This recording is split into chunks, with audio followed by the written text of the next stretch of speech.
What's up, family? Praises and cheers once again.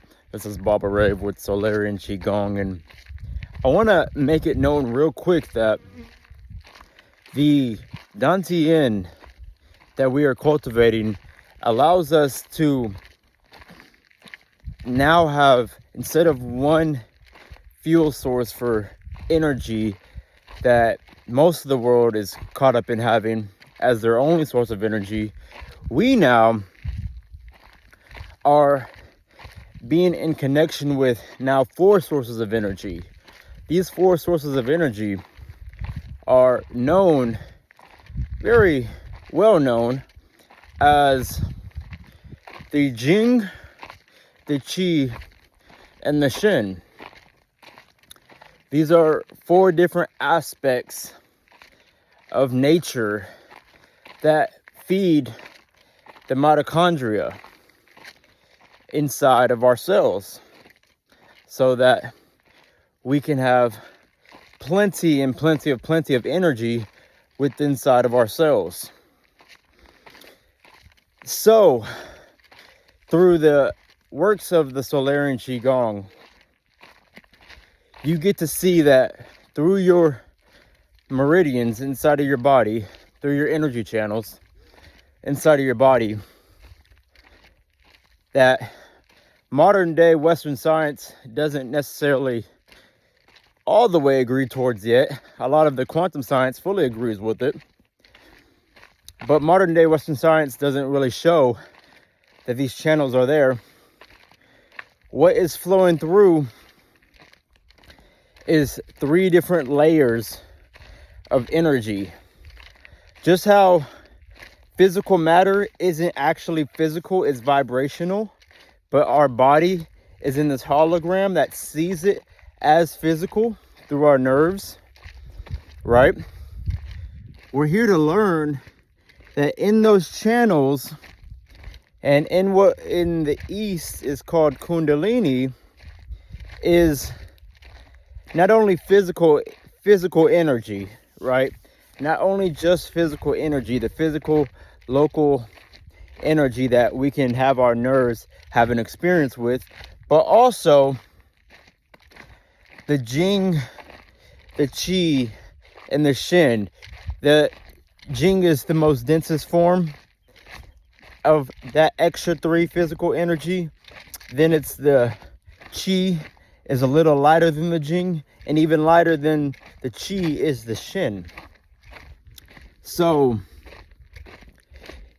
we actually get to see that physical reality, the fourth state that we're actually experiencing most of the time, is actually a combination derived from the source of Shen, which if you want to go deeper, it connects us to Tao, which is the fullest of the fullest quantum field that you can get into. This is the highest level of samadhi. This is the highest level of scalar energy. It allows us to see that all that is within Shen, and that creates the Qi, and then the Qi eventually creates the Jing, and then the Jing eventually creates the physical matter reality. So we can tap into all those sources of energy more and more, and see that in the meridians that, kind of run just like, very similar to the ways that our blood runs throughout our body, very similar. We see that there is a lighter meridian for the Jing, an even lighter meridian for the Qi, and an even lighter meridian for the Shen to run through. And when all of those are filled up with energy, what you have is the potential for, a mass amount of growth in your light body. And so when we're doing the energy work, we're literally eating. Our mitochondria is eating, because once again, these are what feed the mitochondria. The mitochondria doesn't eat food.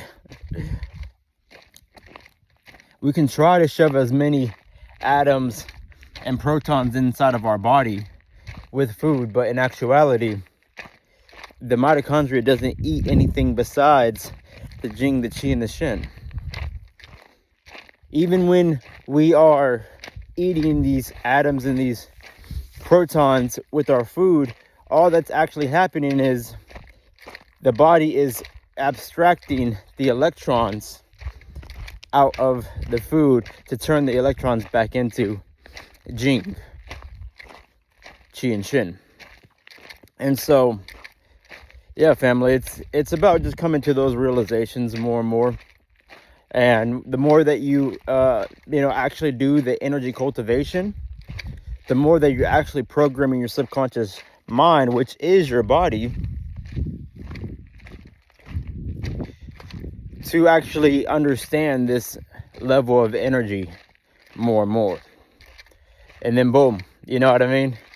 It's just known by the full body, like, okay, I got these meridians, and I'm, as much as I'm like, okay, I'm eating this food, I'm thinking about what's happening in the body a little bit. Oh, it's going to the stomach. That's all in the imagination, because you're not actually seeing the stomach, right? So it's in the third eye.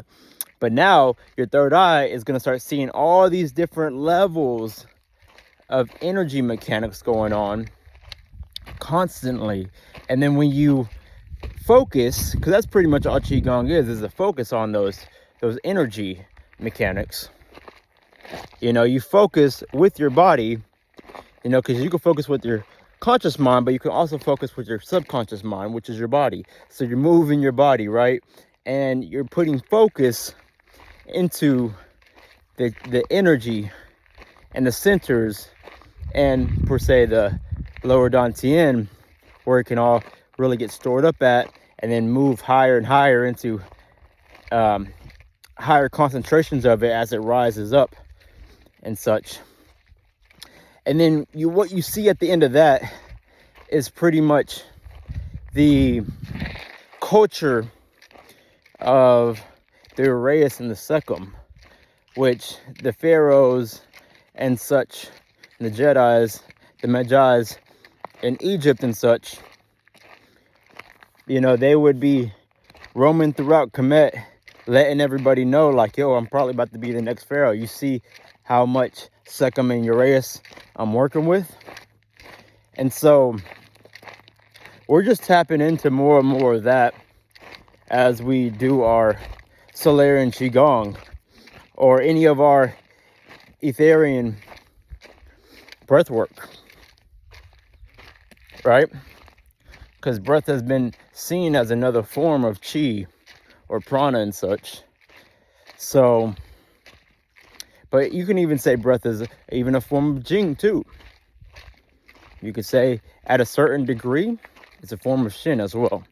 And so whenever we're doing our Solarian Qigong, Etherian breath work, it's pretty much us tapping into, getting into the subconscious mind and saying, hey, subconscious mind, just remember more and more of these energy channels, meridians, the psychology that goes with it. Just remember it has different frequencies, vibration, and energy mechanics, and that we are reprogramming it. Slowly but surely reprogramming the subconscious mind, which is the body, to every single time that you see. Because remember, a lot of us, are just imagining where our organs are at in our bodies. But now we're always going to be imagining not only just the physical organs, but the 3 levels of non-physical energy centers, energy channels, and how they have different levels and octaves of densities and dimensions that they are more vibrating in. So you can say that the physicality is in the first 1 through 3 dimensions and the first density. The Jing is in the